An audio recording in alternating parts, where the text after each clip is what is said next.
اب دوسری بات یہ سمجھیے کہ وَاسْتَعِینُوا، مدد حاصل کرو.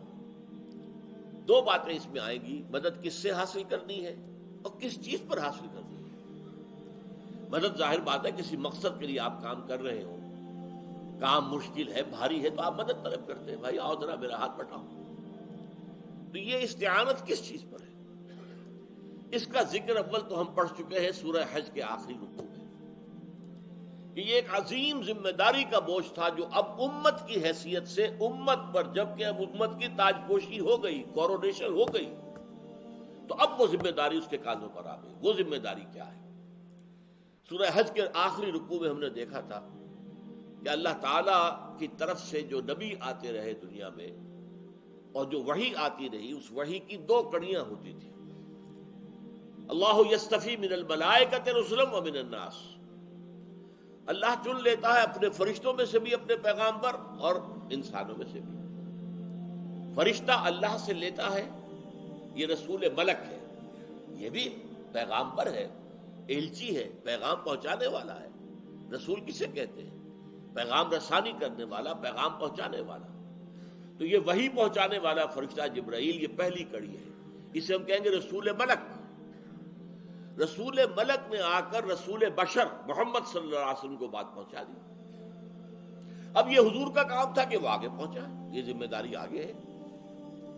تو حضرت آدم سے لے کر حضرت محمد تک صلی اللہ علیہ وسلم مسلسل یہی دو کڑیاں رہی. حضرت ابراہیم آئے، ان پر وحی آ گئی، وحی لانے والا فرشتہ ہے، انہوں نے اپنی قوم کو پہنچا دی. یہ وحی، یہ رسول ہیں بشر، رسول ملک، رسول بشر. پھر حضرت موسیٰ آئے، رسول ملک، وحی لا رہے ہیں، رسول بشر اب موسیٰ ہے، وہ وحی پہنچا رہے ہیں لوگوں کو. حضرت عیسیٰ آئے، وہ روح القدس کہتے ہیں، دی ہولی گھوسٹ، یہ دی ہولی اسپرٹ. کون ہے وہ؟ جبرائیل. وہ وحی لاتے تھے اور حضرت عیسیٰ پہنچا دیتے تھے. اب حضور پر وحی آئی، جبرائیل لائے، رسول ملک، اور حضور رسول بشر ہے، انہوں نے پہنچا دیا. لیکن حضور آخری نبی اور رسول ہیں.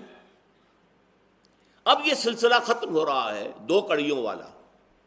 اب اللہ کی طرف سے کوئی وحی نہیں آنی، جبرائیل اب کوئی وحی لے کر نہیں آئیں گے. نبوت ختم ہو گئی، وحی کی کھڑکی بند ہو گئی. دنیا تو ختم نہیں ہوئی، انسان تو ختم نہیں ہوئے. انسانوں کو تو تبلیغ کرنے کی ضرورت باقی ہے. لہذا اب کیا کیا گیا؟ اب کوئی نئی وحی نہیں آئے گی، جبرائیل کوئی وحی نہیں لائیں گے، کوئی نبی نہیں ہوگا، رسول ملک نہیں ہوگا، رسول بشر نہیں ہوگا. امت مسلمہ کو ایک تیسری کڑی کے طور پر، ایک کڑی، دوسری کڑی، تیسری کڑی اب لگ گئی ہے مستقل تا قیام قیامت. یہ امت مسلمہ اب سلسلہ رسالت کی کڑی بن گئی ہے. رسول نے لیا جبرائیل سے، جبرائیل نے لیا اللہ سے، رسول نے لیا جبرائیل سے، پہنچا دیا امت کو، امت نے لیا محمد سے اور پہنچایا پوری نوع انسانی کو. اب ظاہر بات ہے کہ رسالت کتنا کٹھن ذمہ داری کا معاملہ ہے. حضور نے کیسے کیسے شدائد اور مصائب جھیلے ہیں، سیرت تو ہمارے سامنے ہے. اس لیے بڑی نازک ذمہ داری کا معاملہ ہے. رسول پر وحی آتی ہے تو وہ کسٹوڈین ہے، وہ امین ہے، اور اس نے پہنچانی ہے امانت لوگوں کو.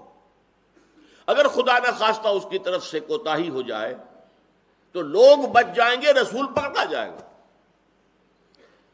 اسی لیے سورہ اعراف کی 6 آیت میں فرمایا گیا وَلَنَسْأَلَنَّ الَّذِينَ أُرْسِلَ إِلَيْكُمْ وَلَنَسْأَلَنَّ الْمُرْسَلِينَ. ہم پوچھ کر رہیں گے ان لوگوں سے بھی جن کی طرف رسول بھیجے گئے. وَلَنَسْأَلَنَّ الَّذِينَ أُرْسِلَ إِلَيْهِمْ وَلَنَسْأَلَنَّ الْمُرْسَلِينَ. اور ہم پوچھیں گے رسولوں سے بھی، رسولوں سے پوچھیں گے تمہارے پاس ہمارا پیغام آیا تھا، تم نے پہنچا دیا کہ نہیں؟ وہ عرض کریں گے کہ حضور ہم نے پہنچا دیا. اور اب پھر لوگوں سے پوچھا جائے گا تمہارا طرز عمل کیا تھا. اب ان کا حساب شروع ہوگا. یہی وجہ ہے کہ اپنے آخری خطبے میں حضور صلی اللہ علیہ وسلم نے دین کی بنیادی تعلیمات کو دوبارہ دہرا کر پھر سوال کیا الا هل بلغت، لوگوں میں نے پہنچا دیا یا نہیں؟ 1.25 لاکھ کے مجمع نے بیک زبان کہا ہے انا نشہد انک قد بلغت الرسالۃ وادیت الامانۃ ونصحت الامۃ وکشفت الغمۃ۔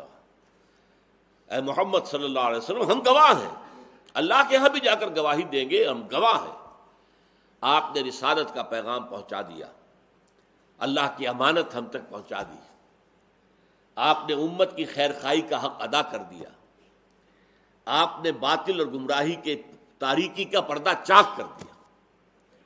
پھر حضور نے نگاہ آسمان کی طرف اٹھائی اور پھر کانگریگیشن جو اجتماع تھا 1.25 لاکھ کا، اس کی طرف اشارہ کیا، اللہم اشہد اللہم اشہد اللہم اشہد، اے اللہ تو بھی گواہ رہے۔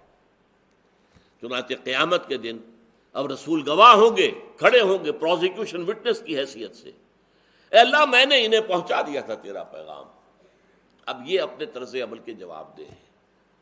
پھر امت سے پوچھا جائے گا رسول کے بعد رسالت کی ذمہ داری تم پر آ گئی تھی اجتماعی طور پر، تم نے کس قدر محنت کی، کتنی کوشش کی، کہاں کہاں تک دین پہنچایا۔ اب ظاہر بات ہے اس پر امت کی کامیابی یا ناکامی کا دار و مدار ہوگا، یہ نازک ذمہ داری آ گئی، اس پر مدد کی ضرورت ہے۔ اللہ سے مدد طلب کرے، نماز سے مدد طلب کرے، نماز کے ذریعے سے مدد تو ہوگی اللہ سے، لیکن صبر اور نماز کے ذریعے سے اللہ کی مدد جو ہے انووک کی جائے، طلب کی جائے، مانگی جائے۔